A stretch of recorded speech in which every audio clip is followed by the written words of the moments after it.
est là, cher père. Voilà, à côté de moi. En lisant votre invitation, vous m'avez posé un problème. Parce que quand j'ai vu Messe d'Action de grâce de Jade, moi je connais une Jade, il se trouve que c'est l'épouse de notre ami Joseph ici. Alors je suis allé voir sur Internet, heureusement qu'il y a Internet, pour voir qu'est-ce que c'était. Jade, tu le sais toi? Eh bien en fait ça veut dire noces de Jade, 26 ans. C'est ça, monseigneur. Vous le saviez, moi non. Mais voilà. Le micro ne marche pas, donc il faut que je recommence tout. On entend jusqu'au fond là-bas? Alors je recommence. Je disais donc au père Antoine de Padoue que lorsque j'ai reçu son invitation et que j'ai vu Messe d'Action de grâce de Jade, je me suis posé des questions parce que je ne savais pas à quoi correspondait la Messe d'Action de grâce de Jade.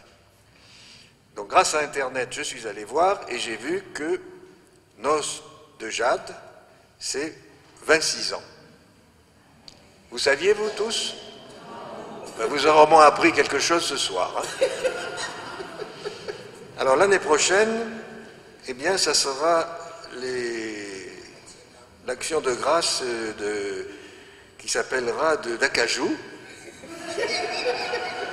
puisque ce sera les 27 ans. Alors l'Acajou, c'est bien, il en pousse chez vous, non? Il en pousse, monseigneur, oui. D'accord. C'est des essences très recherchées. Et puis, donc, pour les 28 ans, ça sera nickel. Ça va plaire aux jeunes. Hein? Maintenant, quand tout va bien, les jeunes disent c'est nickel. Tout le monde ne le savait pas, ça non plus, je pense. Si? Au moins les grands-parents le savent. Alors après, pour les 30 ans, ça va être 2 perles. 31 ans, Bazane. Et puis on va arrêter parce que ça va jusqu'à 80. Hein, donc, quand vous célébrerez vos 80 ans de sacerdoce, ce sera les noces de chêne. Pas AI, mais E. En tout cas, cher père, merci de m'avoir invité. Évidemment, bon anniversaire. Et nous allons prier tout spécialement pour vous ce soir, et puis aussi pour l'ensemble des prêtres, et puis pour les prêtres de votre pays, peut-être aussi pour celui qui s'est occupé de vous, pour votre entrée au séminaire. Comment il s'appelait? Jean Jupien, oui, et au petit séminaire, pré-séminaire à l'époque, il y avait le père Romain. Mais on va penser à eux, prier pour eux.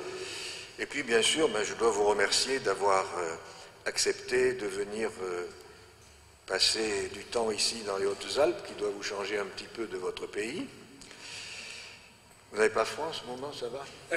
On s'y fait, monseigneur. Et puis les gens ont de la chaleur. Alors les échos qui me reviennent de votre séjour ici, ils sont très divers, mais je crois que de temps à autre, vous ne vous privez pas de nous bousculer. Oui. En me bousculant d'abord. Voilà. De temps à autre, on me dit, vous savez, le père, il nous bouscule. Alors comme parfois on dit ça de l'évêque, je me dis, bon, moi, on est 2 maintenant. Hein.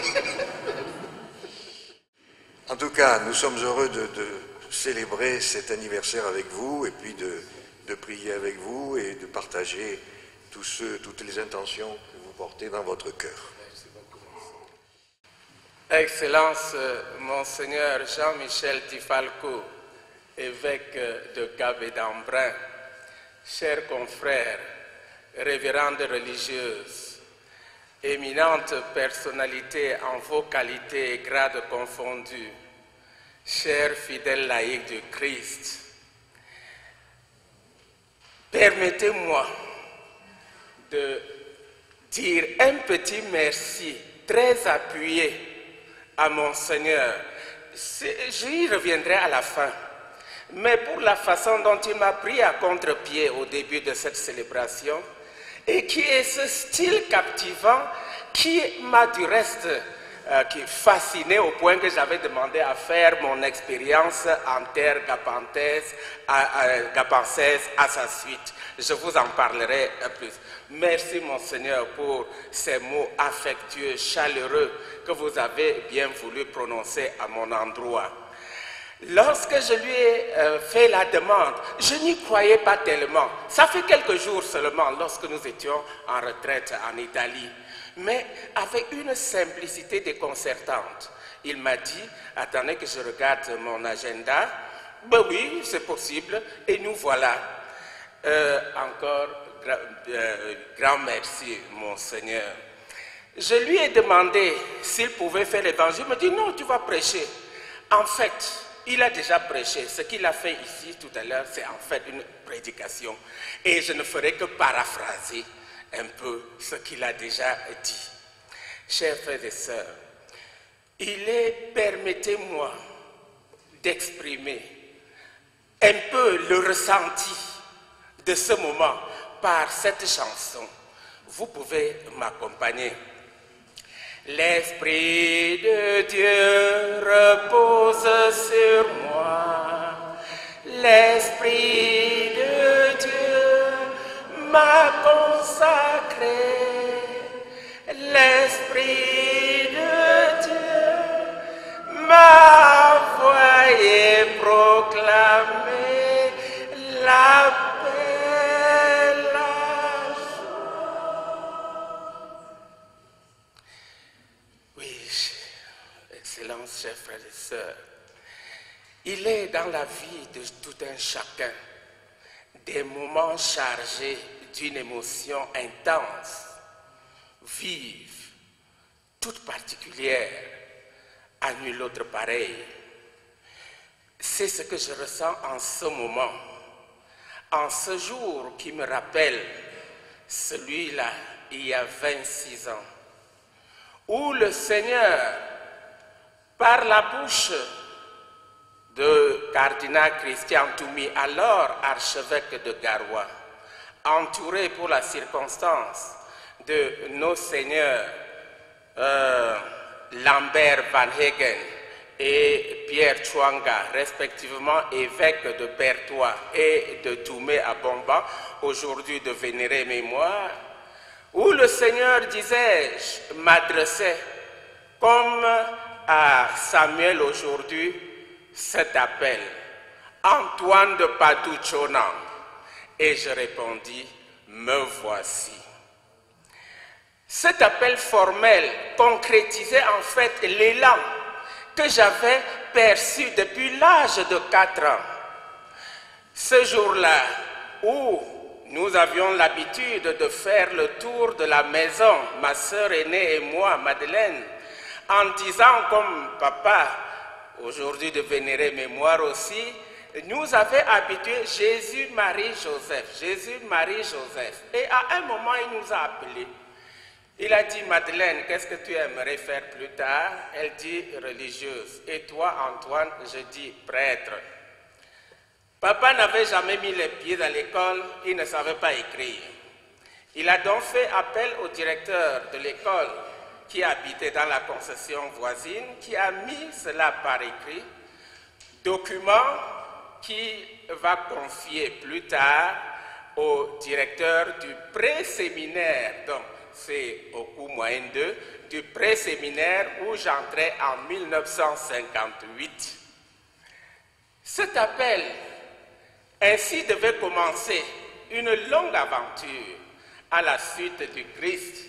Quand je dis longue aventure, vous comprenez bien que si je suis entré au séminaire, pré-séminaire en 1958, et ce n'est qu'en 1990 que j'ai été ordonné prêtre, cela fait bien 32 ans de séminaire.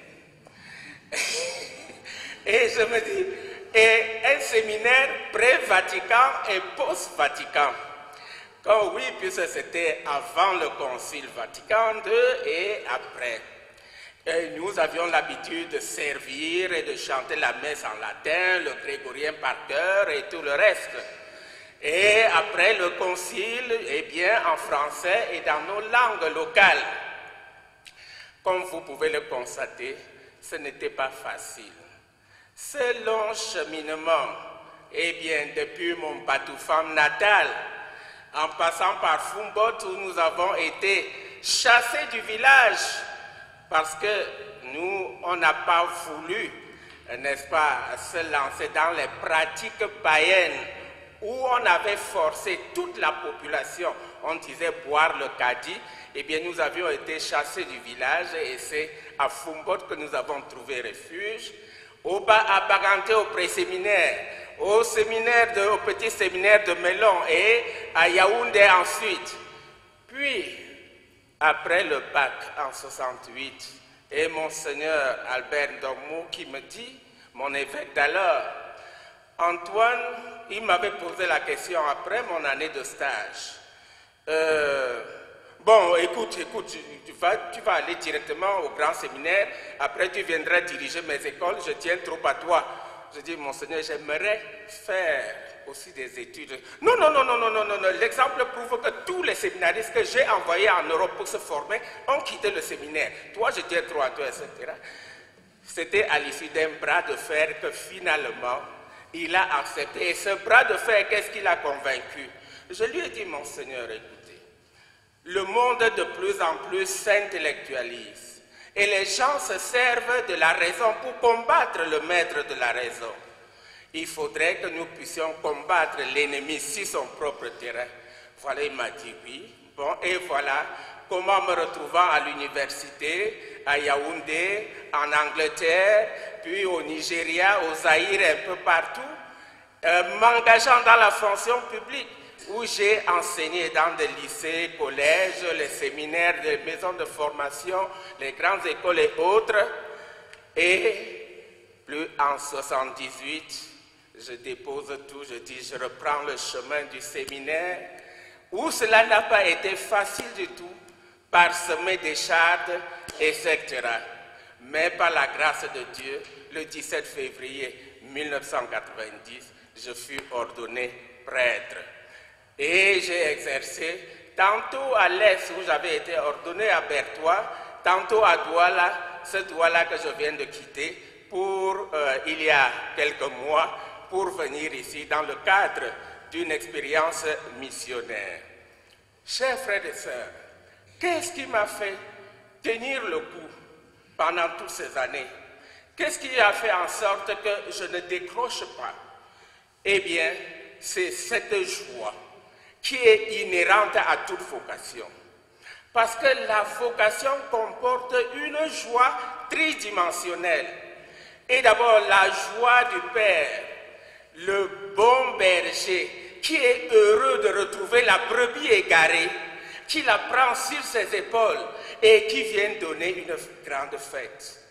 La joie du fils prodigue, c'est le deuxième niveau, qui est tout heureux de se retrouver à nouveau dans la chaude étreinte du Père, mais surtout la joie des convives auxquels le Père va envoyer ses serviteurs.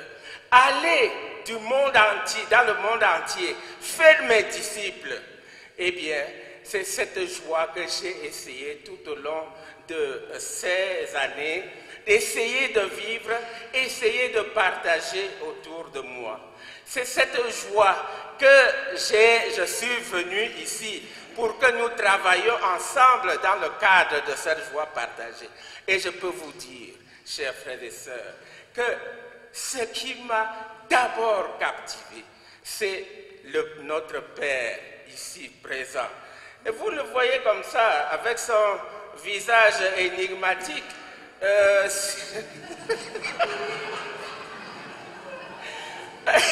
N'est-ce pas qu'il y a une apparente, comment dire, impassibilité de sphinx, mais qui soudain peut s'illuminer, n'est-ce pas, en un sourire radieux, pareil au soleil, à son apogée dans un ciel d'été. Et vous pouvez le constater vous-même, n'est-ce pas? Oui. Et cette joie que j'ai retrouvée dans l'équipe où il lui a plu de m'affecter à la paroisse Saint-Arnoux de Gapençay, avec le père Dubois, dont la bonté immense rivalise avec l'immensité de son corps, n'est-ce pas? Et bien sûr avec mes confrères, avec qui vraiment nous partageons une belle fraternité. Et cette joie dans laquelle vous m'avez accueilli, n'est-ce pas, cette joie affectueuse qui fait en sorte que je vous appelle toujours mes papas, mes mamans, et ce qui fait rire de certaines qui ont peut-être l'âge de ma cinquième cadette. Moi, ta maman, je dis oui. Cette joie partagée, chers frères et sœurs, malgré ce que le Père vient de nous dire, effectivement, chacun a sa culture. J'ai la mienne, vous avez la vôtre. Nous avons des ressentis différents de certaines situations. On dit que là où il y a deux caractères, il y a forcément un choc de caractère. Mais je suis heureux que cela n'ait pas donné lieu à ce que notre Saint-Père, le Pape, souligne pour le déplorer ce qu'il appelle le terrorisme paroissial, où il y a des factions dirigées contre une autre faction et on essaie de monter des gens contre les autres pour aller dire à l'évêque, pour aller dire ici. Je suis heureux que nous ayons travaillé ensemble dans cette joie partagée et du coup, ce n'est pas que je suis venu vous apporter cette joie, je suis venu pour qu'ensemble nous goûtions à cette joie. Il y a 2 semaines, j'étais dans le Var, dans le diocèse de Toulon. Un confrère et ami, originaire de la République du Congo, démocratique du Congo, fêtait ses 25 ans. Et voilà, après la belle cérémonie conduite par Monseigneur, son excellence Monseigneur Ré, évêque de Frégis-Soulois, et plein de personnalités, une grande dame est venue me dire « Oh mon père, vraiment c'est terrible. Voilà, hier c'est nous qui vous apportions l'évangile en Afrique. Aujourd'hui, c'est vous qui venez nous l'apporter tellement nous sommes déchristianisés. Oh, que c'est triste. » Je l'ai interrompu tout de suite. J'ai dit, madame, c'est le contraire qui eût été triste. Parce que l'Église est essentiellement missionnaire. Le Seigneur ne dit pas, restez là, il dit, allez. À tous les coups, à sa résurrection, il dit à Marie-Madeleine, la première missionnaire, va dire à mes frères. Avant de remonter au ciel, il dit à ce Dieu, allez. Et pendant qu'il vivait avec eux, il les envoyait toujours 2 par 2, etc. Et voilà, du coup, ce n'est pas parce qu'une région, un pays aura suffisamment de prêtres qu'il peut penser à en donner là. Même au Cameroun, où je peux dire il y a des vocations sacerdotales à revendre, ou dans une paroisse comme celle que j'occupais avant de venir ici, avec des besoins 2 fois moindres que ceux de la paroisse où nous sommes actuellement ici, on a 10 prêtres d'actifs, comparé aux 4 que nous avons. Mais malgré tout, il y a des missionnaires français, américains, anglais et d'autres parties du monde qui sont au Cameroun et qui continuent de venir. Car l'Église est essentiellement missionnaire. Comment comprendre cela? Vous voyez, vous raffolez des tourtons de Chamson, n'est-ce pas? Mais les tourtons de Chamson, comment est-ce que vous les préparez? Vous n'allez pas les enlever comme ça et puis que non, ce serait fade. Vous les assaisonnez. Vous y mettez de l'ail. Vous y mettez quoi encore? De persil. Quoi encore? Quoi?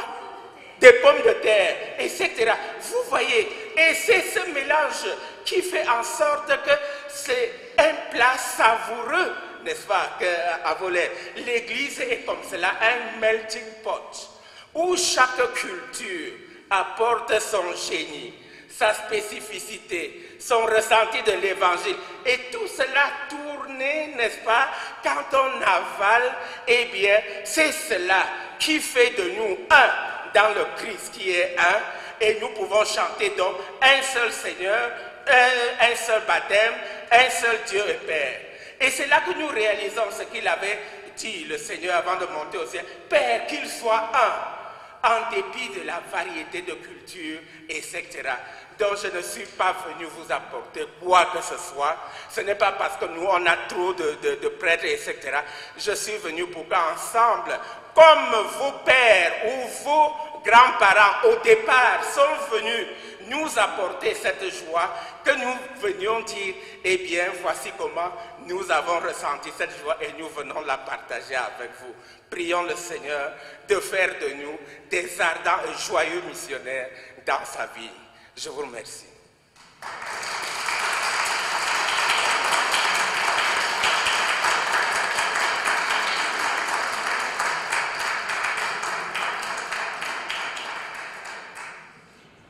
Nous venons de prendre part à cette Eucharistie, Seigneur, en te l'offrant et en communion. Qu'elle soit la force de tes prêtres et de tous les membres de ton Église, qu'un amour indéfectible les unisse à toi et les dispose à te servir par Jésus le Christ, notre Seigneur.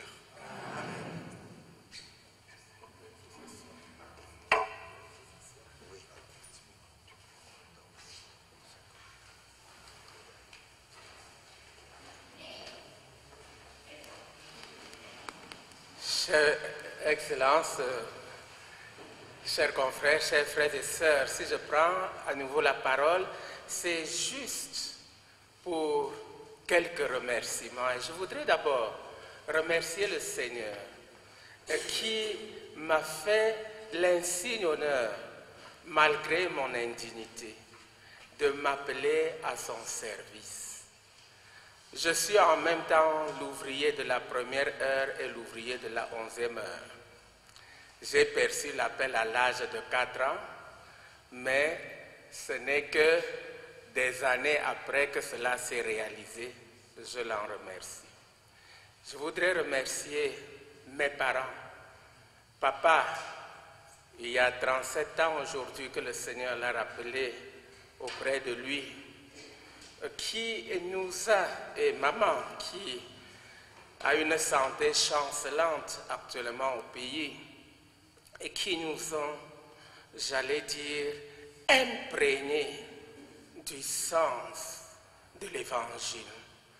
Et nous n'avions pas de mission à côté de notre clocher, était à 15 km de la mission paroissiale, mais papa tenait absolument à ce que son fils n'aille ni à aucune école communale qui se trouvait à 2 km à cycle complet, ni à l'école protestante qui était à 6 km, mais que chaque jour, matin et soir, je fasse les 15 km à l'aller, 15 km dans une école catholique. Et il nous obligeait il m'obligeait tous les samedis à faire les 30 km pour aller me confesser. C'est quelque chose de savoureux, la confession. C'est la réconciliation.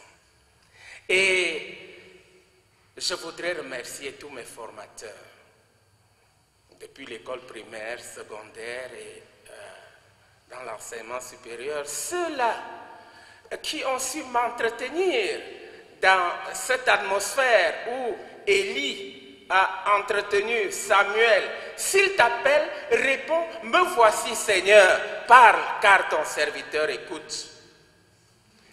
Et quand je les regarde, je vois, tout à l'heure j'ai parlé du père Jean, de l'abbé Jean Jupia, un des premiers prêtres que j'ai connu, malheureusement, qui a été enlevé et tué en brousse par les maquisards au temps de guerre de l'indépendance. Il y a le père Charles Goutte, vous devez certainement les connaître, ils venaient de la France ici, le père Romain et bien d'autres, le père Tuquet. Jusqu'ici, je le recherche, il paraît qu'il est devenu prêtre ouvrier. Il était le directeur de notre séminaire, j'aimerais bien le rencontrer. Et bien sûr, des évêques. Mon premier évêque, c'était Monseigneur Paul Bouc, actuellement de vénérée mémoire. Et puis, Monseigneur Dormeau Albert, qui a eu des problèmes avec l'administration. Il a même été exilé. L'évangile était un risque. Et il faut être prêt à assumer ses risques. C'est dans ce cadre qu'il a eu tous ces déboires. Actuellement, il se repose en paix auprès de Dieu. Monseigneur Thomas Nkwisi, Monseigneur André Wooking, Monseigneur Pierre Chouanga, j'en ai parlé tout à l'heure, et Monseigneur Lambert Van Hagen, tous de vénérée mémoire, et tout récemment, Monseigneur, disons, le cardinal Christian Toumi, actuellement il est retraité, et le Monseigneur Samuel Cléda, l'actuel archevêque de Douala. Je voudrais remercier sincèrement Monseigneur Jean-Michel Tifalco, ici présent, notre Père, et répondre enfin à la question dont vous m'avez toujours assailli. Pourquoi as-tu choisi de venir à Gap? Ça, c'est une question très pertinente. Vous savez, en mes 25 ans de sacerdoce, tout prêtre peut demander une année sabbatique à 8 ans, dont j'aurais pu demander 3 fois. Je ne l'ai jamais fait. Mais quand l'idée est venue de le faire, c'est immédiatement à lui que j'ai pensé pourquoi. Ces années-là, dans les années 2000, 2003 et autres, j'étais chargé, j'étais rédacteur en chef du journal de la conférence des évêques du Cameroun, l'Effort camerounais, le plus vieux journal du Cameroun, créé par un prêtre français, le Père Fertin. L'autre jour, lorsque j'ai donné son nom, j'ai retrouvé de ses cousins là-bas, n'est-ce pas, qui a été exilé, il a été expulsé du Cameroun pour avoir dénoncé des abus des gouvernements, etc. Eh bien, pendant que j'étais là, Monseigneur était porte-parole de la conférence des évêques de France et chargé des médias. Nous ne nous étions jamais rencontrés auparavant, mais c'est un personnage qui m'avait beaucoup fasciné et que je suivais un peu en repérage. Oui, et j'admirais beaucoup son style, sa manière d'utiliser les médias pour évangéliser. Et sa façon un peu, n'est-ce pas, et il est aussi bien à l'aise avec les, je peux dire, la dernière couche de la société que ceux de la haute société. Et je savourais, n'est-ce pas, par exemple, il n'hésitait pas à aborder ses contradicteurs. Vous savez, vous avez lu ce livre, n'est-ce pas, où carrément, celui qui ne croit pas, il a un échange avec lui, il n'a pas peur de porter l'évangile dans les périphéries. Et évidemment, à son style aussi, j'en ai parlé, un peu de façon caricaturale, mais il a, je peux dire, un humour aristocratique, n'est-ce pas? Mais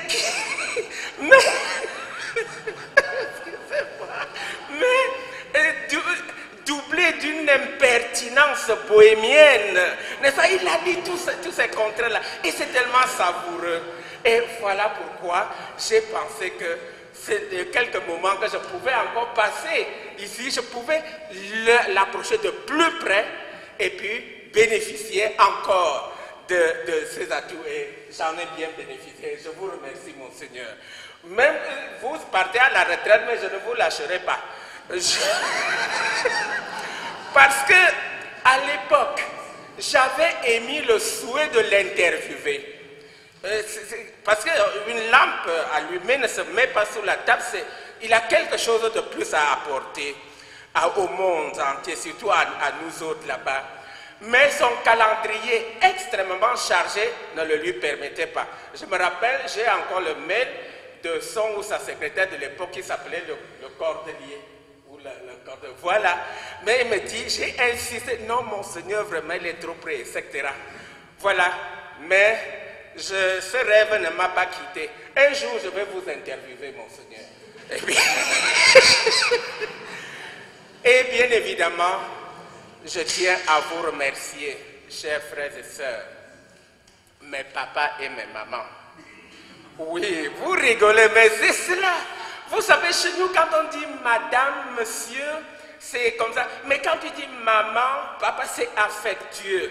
Et c'est cette affection que vous m'avez témoigné depuis le premier jour où je suis arrivé jusqu'aujourd'hui. Regardez, la salle est comble. Je peux dire que j'ai fait le mort et j'ai vu comment vous alliez pleurer mon deuil. Vous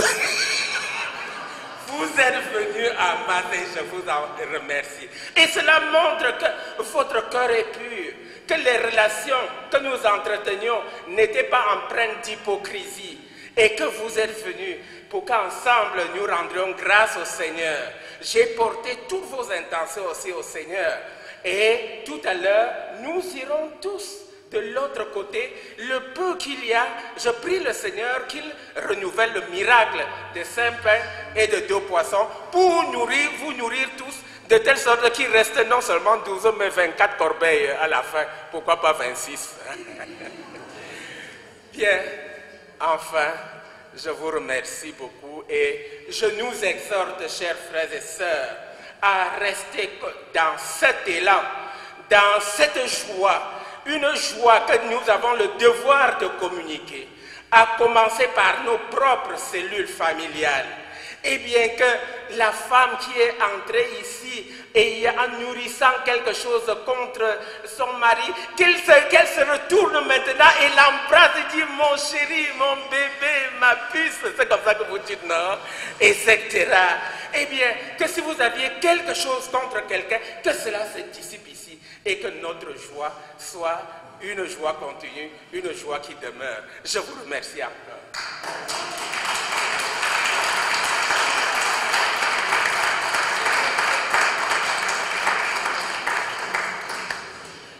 Cher Père, je vous remercie parce que vous m'avez accordé un privilège particulier, celui d'entendre l'homélie de mes funérailles.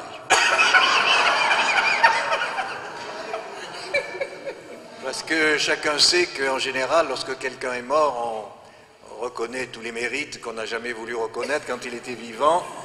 Donc merci d'avoir reconnu quelques-uns des miens. Vous avez tout à l'heure évoqué que vous deviez parcourir des kilomètres, je ne sais pas pendant combien de temps. Chaque jour. Chaque jour. Eh bien, figurez-vous que moi je suis resté très impressionné hier au soir, puisqu'avec mon assistant, je m'en rendais à Embrun. Et puis voilà qu'à la sortie de Gap, il y avait un jeune de 15 ou 16 ans qui faisait du stop. Nous l'avons pris, nous avons commencé à bavarder avec lui, puis je lui ai posé des questions. Il rentrait donc chez lui, et il m'a expliqué que le matin, il s'en va à 5h30 de Puissanière. Vous savez où c'est Puissanière? C'est tout au-dessus du lac de Serponçon. Voilà, à 5h30, il descend à pied pour aller prendre son train à la gare d'Embrun, qui l'amène à Gap. De la gare de Gap, il va à pied jusqu'au CFA, qui est là-bas à l'autre bout, près de Butte, là-bas, ou dans ce coin-là de Gap. Et il fait ça pendant une semaine, c'est-à-dire pendant la période où il est en formation au CFA. Eh bien, je me dis, il n'y a pas beaucoup de jeunes aujourd'hui qui font ça, et c'était réconfortant, puisqu'on critique souvent la jeunesse, mais il y en a quand même qui donnent de beaux témoignages. N'est-ce pas, cher Père, qui est chargé des jeunes? Voilà. Alors, le visage énigmatique vous a apporté un petit cadeau pour votre anniversaire. Je ne sais pas si je ne vous l'avais pas déjà. Si vous l'avez, vous me le rendez. Non, je ne l'ai pas encore. Alors, c'est la médaille du diocèse. Bien, comme ça, vous aurez ce souvenir lorsque vous serez retourné dans votre pays. Merci beaucoup. Eh bien, le Seigneur soit avec vous. Et avec vous. Que Dieu Tout-Puissant vous bénisse, le Père, le Fils et le Saint-Esprit. Amen. Allons dans la paix du Christ. Nous rendons grâce à Dieu.